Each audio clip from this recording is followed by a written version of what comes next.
Eh. Oh, they're probably not counting dialogue. Oh yeah, that's probably it. Okay, for this one, I want to bring Reimu because of the cross move. You know which one you at least have to bring one of. Yeah. So I do want to bring her because she will theoretically... Oh wait, no, she'll actually completely gut Remilia, won't she? She will, but you'll have to do it... The final one, I mean. But you'll have to do it 3 times, which means you'll have to save every single soul you get from the entire stage, so you won't be able to use Reimu or your daggers on any of the prior phases. Yeah, well, I wasn't going to anyway. Honestly, the first... To the right. The first 2 boss fights... Also, the building is crumbling, apparently. Yeah, it's really weird sprite work going on here. So I think up here there might be something you can actually get.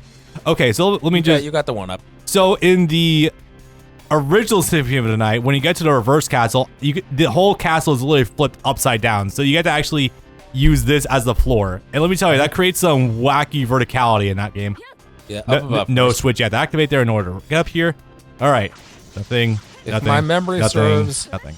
It'll be 148 that you have by the time you walk into the boss. All right. And thankfully, they refresh the candles in each phase of the boss. True.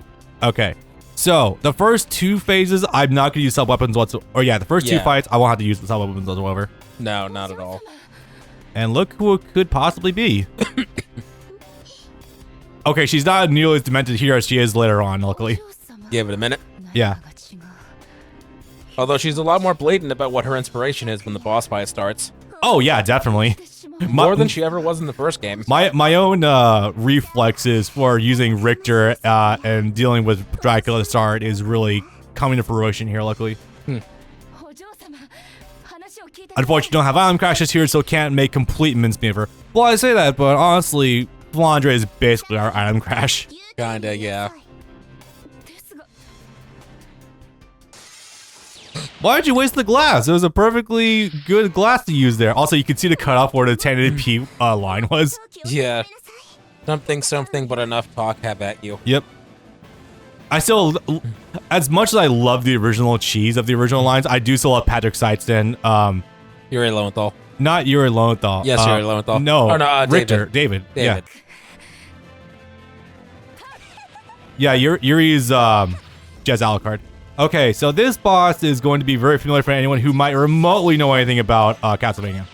Get behind her whenever she does the thing, and you can get like 4 hits on her. Basically. She's got more moves here that I remember her having before. That move was embarrassing to get hit by. Yeah. But a sign of things to come. Ow.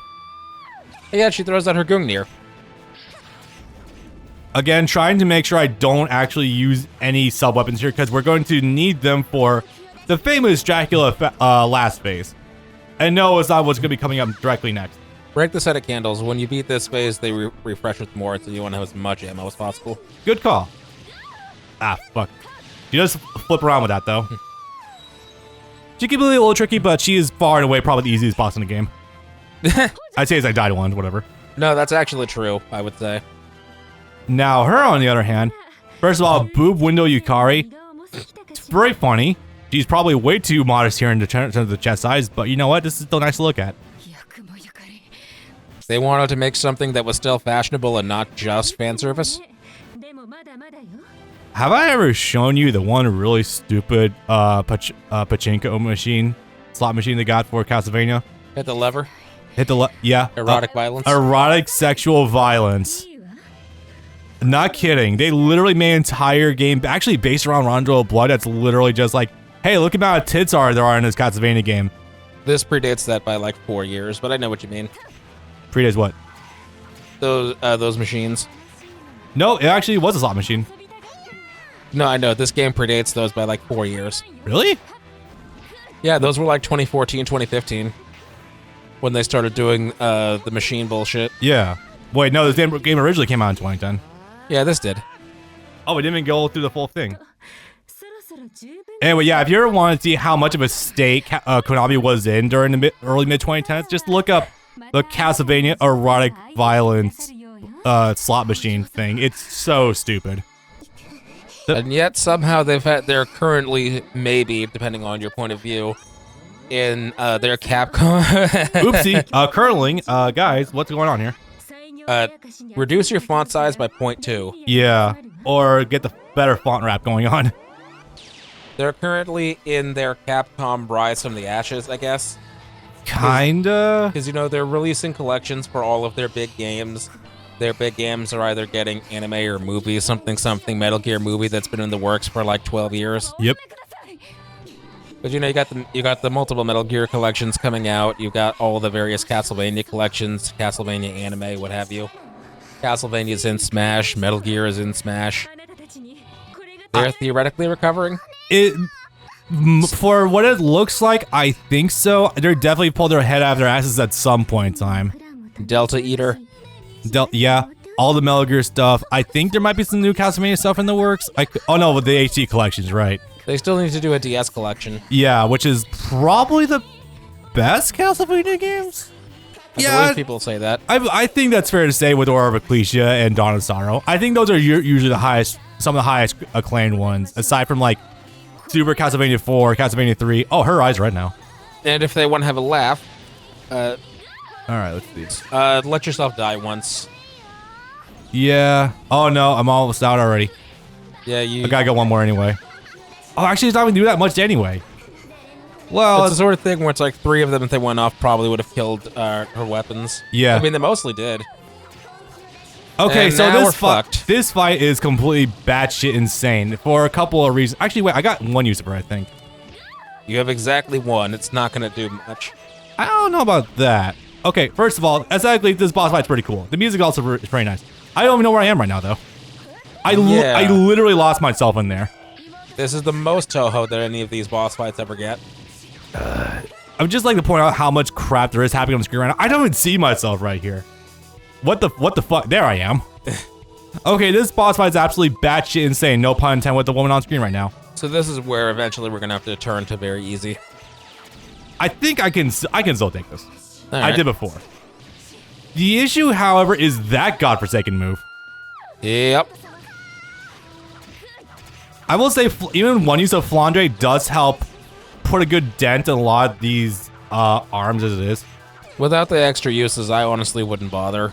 I would just try to go for Remilia herself as quickly as you could. Ooh, wait, I found a blind spot.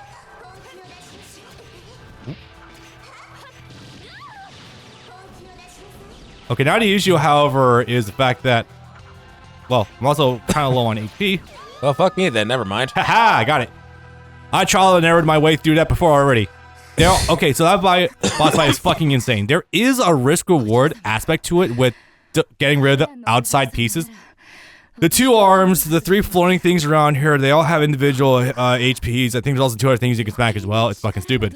It's the boss fight is a little way too overtuned though because of how much damage you take, the amount of shit you have to be dodging at any given time, your limited mobility and flight as is. Inability to see your hitbox in a game where you're supposed to be managing your technically three-dimensional positioning. The lasers being so fucking loud in terms of visual design that you literally lose yourself in combat. God fucking damn it. Well, I managed to do it though. I'm okay with this because I was trying this originally with like 20 lives. And that took a long ass time. Colors here are really fucking blown out. Can you even make out Sakiyu's hair from the tree? A little bit more to capture, but yeah, I think it's the TV sound vivid that's doing that. I think this is just a little too overblown. Can you tell this art is 640 by 480 and they can't upscale it because it doesn't fit the borders of the TV? Yup. Not amazing to look at, but yeah. And so if you remember the last game, you know that we're going to be here for the next 10 minutes, so get comfortable. Yeah, we're not exactly heading out yet, guys. Despite what it may seem like, we are not quite done just yet. We're also going to make this even worse by doing way too far zooms into this art that is not meant to be seen this up close. This art was most likely originally 640 by 480. I don't think they're really, like, up-resed it at all. And, mind you, I guess it's our fault that we're playing on a 4K TV, but this is meant outputting at 1080p on the Switch. It's not our fault for playing on a 4K TV. This is a hindrance. Jesus Christ. This is a hindrance of multiple forms of technology. One being the fact that this is a 640 by 480 game. The other being that the Switch is still made for basically like maybe not even 1080p screens. You were not meant to look at it this close. Jesus Christ. Also, No. why does... I think it does water paint. That looks pretty good. Why did they make Patchouli look like she's Kokoro? Great question, actually. Huh. I don't know. Yeah, this is all kinds of... What? That's not Maris anymore. That's Yang. Yeah, actually, what the fuck? Anyway, yeah, so literally what we're doing right now is currently we took the one master image and we're currently randomly pushing into various positions on the screen. This is a mistranslation. Yuko says, no more dumplings over here, and then Yomu says, coming right away, ma'am. By the way, like, I think they did some fuckies with the sound mixing because you can't hear the music here whatsoever. Is music even playing? Very distantly. I'm gonna run some compression for the game audio anyway to make it more audible over with us. But that being said, though, like I think, okay, so I saw you turn the music down a little bit for your voices to be a little more pronounced, and that's usually totally fine. But here, I think they turned that down anyway by themselves. Why did she turn her Leviatine into a baseball bat? There's not even a watermelon. They were blindfolds for the joke. Also, high mailing way off in the distance. She doesn't way want to back get there. killed. Yeah, I know that, but when you consider that this is a 640 by 480 picture, and we're currently zooming into like one tiny section of the picture in order to see this, she won't be visible when we go full screen. Nope. Yeah, watch when we get to full screen. She's going to literally be a speck of dust. Yep. Yeah, see that? You guys probably can't, but I can. I miss you. Mailing. There's someone back there. Come back, wife. Come back, redhead Chinese martial arts woman. I miss you. That's still a good thing, but there's definitely a lot of structural issues with it. Hey, now you translated the credits. Thanks. Yay! Now we actually got something going on in terms of translations.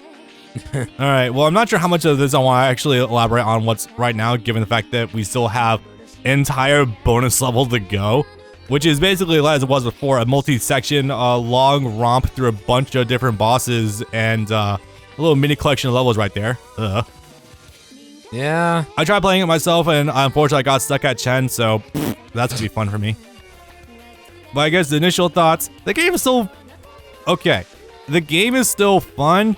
That being said, though, I'm going to revise my earlier statement to I would not pay more than $5 for this game. I'm still gonna say 10 because there's a novelty in it and something typical Castlevania replay value, but even then, this should not have been more than $15 maximum. Honestly, it should have been a $20 bundle for both of them together. Yeah. You know, also, when I went to go do a little practice earlier on, when I hit continue and select level 1, I didn't know if it was Remake development staff. You sure are just crediting the company names. One guy, and no one no guy. actual names. We a couple of Pulse 33, Windy Shine, literally just a bunch of dudes on Twitter, I think. I don't know. So this remake was made by a Korean team, not the Japanese team, because that list of individual credits were all Korean names. If you guys wanted to run AI upscalers for some of these assets in order to actually make the little pop a little more, I actually would be totally okay with that. Thanks for flashing that, by the way. Thank you for playing all stage clear. Yep, that is definitely Japanese text that was translated to Korean and then to English. Yeah. Yeah.